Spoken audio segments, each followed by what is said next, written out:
Hello everyone, I'm back. I'm here to check on another Combat Patrol box set. Combat Patrol Emperor's Children. These guys were the best of the best and became the worst of the worst, or even better than they were before, depending on your standing in case of Imperial Chaos and Slaanesh in all. But today we are not here for a theoretical debate. We are here to check out the content of this box set. In this box set, you will find a Lord Exultant, a terrifying lord of the Emperor's Children.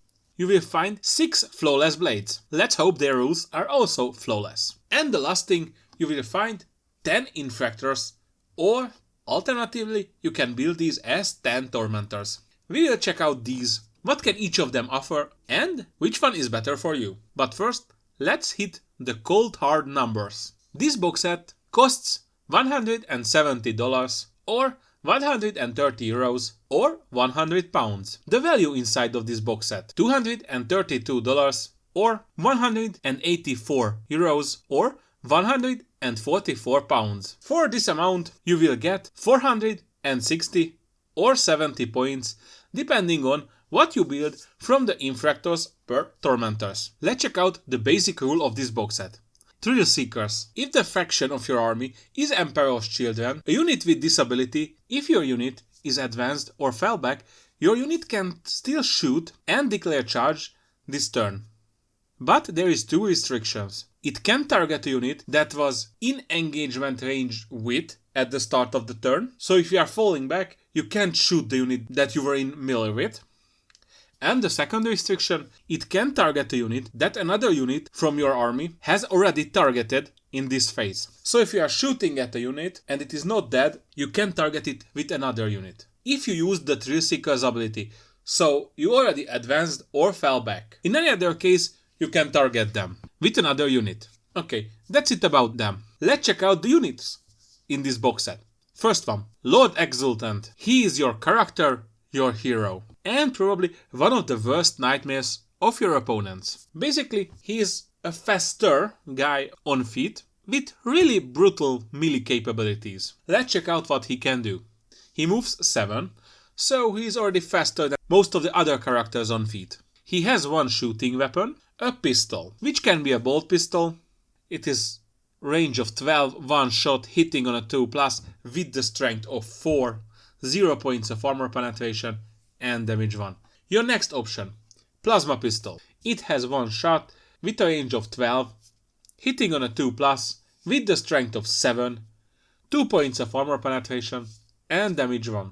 Or, since it's a plasma, you can supercharge it. Then the range is still 12, one shot hitting on a 2+ with the strength of 8, 3 points of armor penetration and damage 2. So all in all, stronger, more damage, more armor penetration. What's here is not to like? Well, obviously the hazardous roll. So if you are overcharging this weapon, after shooting you roll 1d6, and if you roll a 1, you deal 3 mortal wounds to yourself. Ouch. However, the good thing that you have 5 wounds, so you can survive 1 misfire. It is what it is. Other than that, you have a close combat weapon and the Phoenix Spear. The close combat weapon. Then you have another pistol option. Screamer Pistol.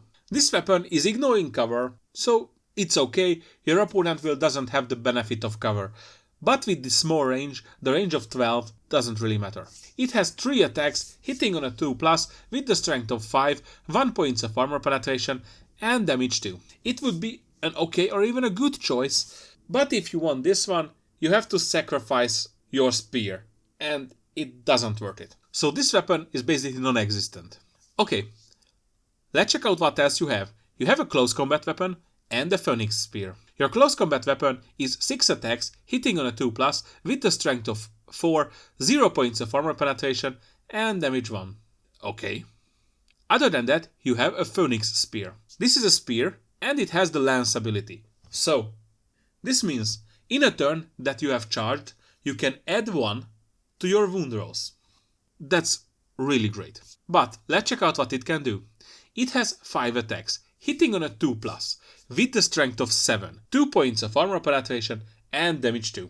So ideal to take out marines, or even orcs. This is a really great weapon that can injure vehicles, but mostly to deal with infantry. Okay, but let's check out your other options. If you sacrifice your plasma pistol, then you are able to pick up either a Power Fist or a Rupture Lash. The Power Fist gives you 5 attacks, hitting on a 2+, with the strength of 8, 2 points of armor penetration, and damage 2. I mean, it's not bad, but it's almost like the spear, so do it as you like, but if you are charging the spear better, if you are standing still, probably the Power Fist a bit better. However, your other option, the Rupture Lash, it gives you 4 extra attacks. So hit 5 times with the spear, and you can hit 4 times with this one. 4 attacks, hitting on a 2+, with the strength of 4, 1 points of armor penetration, and damage 1. It's really great to deal with small foes, and maybe to deal 1-2 extra damage to Space Marines, Orcs, and things like that. So it's not a bad pickup in my opinion. And there is one more thing. You can replace the Phoenix Spear with a Mastercrafted Power Sword, which has 5 attacks, hitting on a 2+, with the strength of 5, 2 points of armor penetration, and damage 2. It is weaker than the spear. However, it has the ability of precision. So, when you are fighting with a unit that has a character attached to it, you can allocate the wounds that you've dealt to the characters. In most cases, characters will have a 4+ invulnerable save, give or take. So, this one can come in really handy if you kill that pesky character, but it can bounce off all of its attacks from that 4+ invulnerable save. So it's a high risk, high reward thing. Usually I wouldn't recommend this one, but I can see situations when it just works perfectly. One more great thing about this character, if you attach him to the Tormentors or the Infractors, it will also gain the Infiltrate or the Scout abilities. So he can move a little bit further up on the board or can take up a really great position to countercharge your opponent. Probably this is one of the characters that you are going to use maybe 2 or even 3. So probably a good pickup. Let's check out its abilities. Perfectionist. While this model is leading a unit, then the weapons equipped by this unit will have the ability of lethal hits. So each time when they are shooting or fighting and your hit roll is an unmodified 6, then you automatically wound the target. It is really great to deal with high toughness enemy units or even just to multiply your damage. Because you roll a critical hit, then you don't have to roll a wound roll. Or if you are fighting against units that has greater toughness than your strength, it can also come in handy to punch through a few more times. And the last part of his ability, Euphoric Strikes. Once per battle, at the start of the fight phase, you can use this ability. If you do, you can add 3 to the attack characteristic of the melee weapons equipped by this model. And you can improve the armor penetration characteristics of those weapons by 1. Okay, 3 extra attacks plus 1 armor penetration. Great. However, do not forget, the Rupture Lash will also give the 3 attacks. So in case you have a Phoenix Spear and the Rupture Lash, you will going to attack 15 times a turn, with plus 1 armor penetration on all of those attacks. So let's just say these space drugs are hitting hard, but not as hard as those weapons. Okay, this one model for that 80 points is a steal.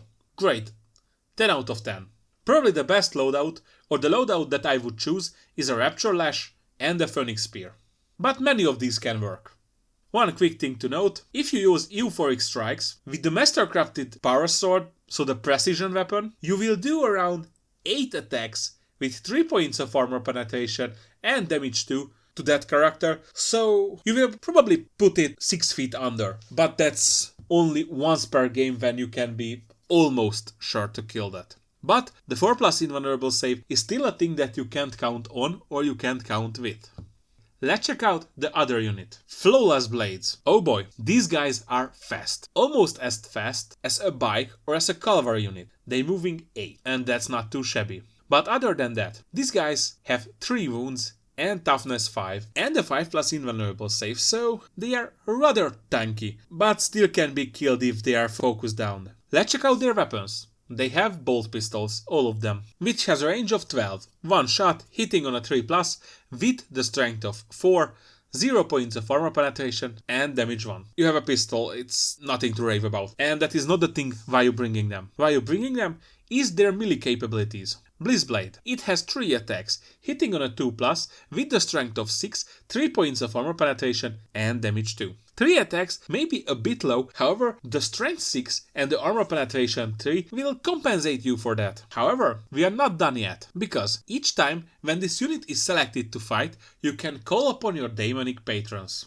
If you do, until the end of the phase, each time when you make an attack, an unmodified wound roll of 3 scores a critical wound. So you know what that means. On a 3+, you will wound the target regardless from its toughness. Yes, their strength is really high and you can already wound small things on 3+. But with this one, you can wound a Warlord Titan on a 3+, and that's really cool. And since they are hitting on a 2+, their damage output is really reliable. That's an interesting word to use on a Slanesh hitting, but they are reliable. However, there is a drawback. If you call upon Daddy Slanesh and at the end of the fight phase you didn't kill any enemy models, one of your guys gets destroyed or sucked off.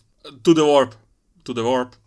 So all in all, this is a really great and reliable damage multiplier. However, use it on something that you can kill at least one. But it's really reliable on a 6-man unit.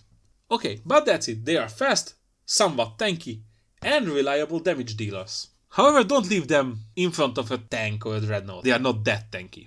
Okay, and let's check out our last option, which is 2 options, but from 1 kit. Let's start with the Infractors. These are one of your battle line units, which is an interesting option to have. These are your melee guys. They are somewhat capable in melee, and even able to harass enemy units, smaller units especially. But not just that, they are able to generate you command points, and they have the Scout 6 ability, so they can move further up on the board. Almost a Swiss army knife. But let's check out what they can exactly do. The basic guys in your unit will have a bolt pistol and a dueling saber. The bolt pistol has the range of 12. One shot hitting on a 3+ with the strength of 4, 0 points of armor penetration and damage 1. However, the dueling saber is a nice addition. It has 4 attacks in melee, hitting on a 3+ with the strength of 4, 1 points of armor penetration and damage 1. That is almost like a chainsword in hands of Space Marines. However, it has a slight advantage. It has the ability of precision, so you are able to target characters in units with it. So, an interesting thing for you to have, but also it is somewhat a psychological weapon because your opponent will try to save his precious heroes from the touch of your corrupted sabers, blades, edges. And there is a guy who leads your unit, the Obsessionist. He has a bolt pistol and a power sword. However, you can change his bolt pistol to a plasma pistol, which has the range of 12, one shot hitting on a 3+, with the strength of 7, 2 points of armor penetration and damage 1. But since it's a plasma, you are able to overcharge it. Then it has the range of 12, 1 attack, hitting on a 3+, with the strength of 8, 3 points of armor penetration and damage 2. That's a nice thing to have. However, do not forget, if you overcharge it, then you have to roll for Hazardous at the end of the shooting. And if you are roll a 1, your unit leader just died. And you would like this guy to be alive, because his melee weapons are rather spicy. Your first option is the Power Sword, which has 4 attacks, hitting on a 3+, with the strength of 5, 2 points of armor penetration and damage 1. And your other option is the Rapture Lash. It has 6 attacks, hitting on a 3+, with the strength of 4, 1 points of armor penetration and damage 1. And the team of the unit still stays, so both of these melee weapons have the precision ability, so you can target characters. Just nice. Let's check out their abilities. We already talked about the Scout 6, but the thing is, before the game starts, you are able to move up to 6 inches. Nice to have. Either if you know that you are going to start, you can move a little bit further and you can make a charge or take up a commanding position, or just an annoying one to hide, or even hide yourself if there is nothing nearby. Let's check out their abilities. Excessive Assault. Each time when a model in this unit targets an enemy unit with a melee attack, it can reroll the wound rolls of 1. And if that enemy unit is in range of the objective marker, then you can reroll all of your wound rolls. That makes your wounding extremely reliable. And this is the ability why you want to put the Lord into this unit. Rerolling all of the wound rolls of those weapons just makes him incredibly deadly. Especially if you want to kill characters, these guys can also help out with their precision weapons. Let's check out their War Gear ability, Icon of Excess. At the end of the shooting phase or the fight phase, if the bearer's unit is destroyed one or more enemy units, then the bearer can take a leadership test. And if your test is passed, you gain 1 command point. That is incredibly cool. You killed something and you can roll a successful leadership check, you gained a command point. And to roll a 6 or more with 2 dice are within the terms of reality. Okay, and let's check out the last option, Tormentors. These are the shooty guys. They have much more shooting options, but their melee is a bit weaker. Let's check out what they can do. First of all, each of these guys have a bolt gun and a close combat weapon. Bolt gun. It has the range of 24, 2 shots hitting on a 3+, with the strength of 4, 0 points of armor penetration and damage 1. However, this is where the spice kicks in. All of their shooting weapons has the precision ability, so they are also able to target characters, but via shooting, not via melee. So if you already wounded someone, these guys will finish it off. Okay, and let's check out their close combat weapons. With that, they have 3 attacks hitting on a 3+, with the strength of 4, 0 points of armor penetration and damage 1. Okay, so you want to shoot with them, not to punch with them. Understandable. Let's check out the other options. For every 5 model in the unit, 1 Tormentor's bolt gun can be replaced with a Melt-A-Gun. Melt-A-Gun. This weapon also has the precision ability, but other than that it has Melta 2, which means if you are shooting at a target that is within half range, you can add 2 to the damage. That's nice. It has the range of 12, so it's a close range weapon, more like a shotgun. It has 1 attack, hitting on a 3+, with the strength of 9, 4 points of armor penetration and damage DE6, so between 1 and 6. A bit swingy, but if you are close by, it can be a damage between 3 and 8. That's much better. Okay, and for every 5 models in that unit, you can replace 1 Tormentor's bolt gun with a plasma gun. In case of the plasma gun, it has the same profile as the plasma pistol, both supercharged and via normal shooting. However, it has double the range, so the range of 24. That's nice. But it also has the ability of Rapid Fire 1, which means if you are within half range, you can add 1 to the attack characteristic of this weapon. So if you are shooting at a target that is within 12 inches, you shoot 2 times. Double the shots, double the damage. Nice. This weapon also has precision. Let's check out the unit leader. The unit leader is the Obsessionist. He has a bolt pistol and a power sword. We already knew about the bolt pistol, it's the same, but this time with precision, so it can target characters. The power sword. It has 4 attacks, hitting on a 3+, with the strength of 5, 2 points of armor penetration and damage 1. A somewhat capable melee weapon. Options. He is able to replace the bolt pistol with a plasma pistol, which you should do every time, without question. Even if you are not supercharging it, it's just stronger and has armor penetration, so take it.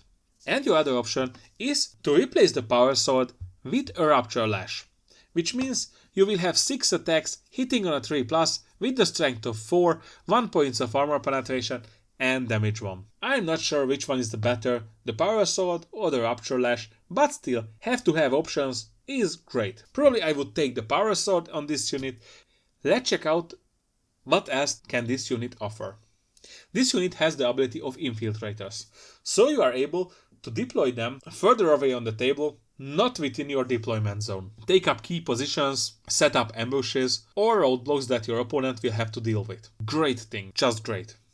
Other than that, they have the ability of Objective Defiled, which means if at the end of your command phase, this unit is within range of an objective marker that you control, that objective marker will remain yours, even if you leave it. It will remain under your control until your opponent doesn't take it from you.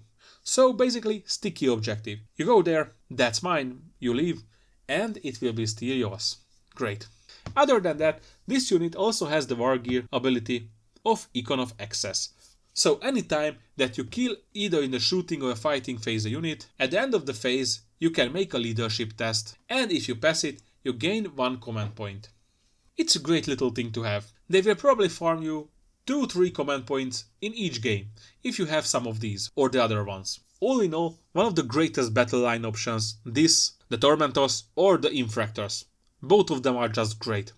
All in all, this box set is amazingly reflecting the playstyle and the lore of the Emperor's Children. I would recommend this to anyone who wants to play them. Later probably you should invest into either some Noise Marines, Demon Princes, Mauler Fiends or things like that, because this box set is great and it is very capable. However, its weakness currently in its state that you cannot deal with the toughest of the tough. So for example, Land Raider or really strong Tyrannid. Unless you go in melee and you use your Lord and Flawless Blades.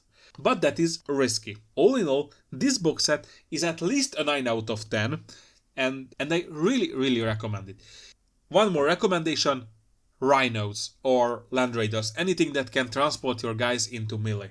The slower guys, the Flawless Blades for example. It's just great. Thank you for watching and listening. If you like what I do, please consider liking, subscribing, or both, or even hit the little bell. I really enjoy checking out and building this box set with my friend, and I can't recommend it enough. But really, that's it for now. I hope I see you in the next one. See ya!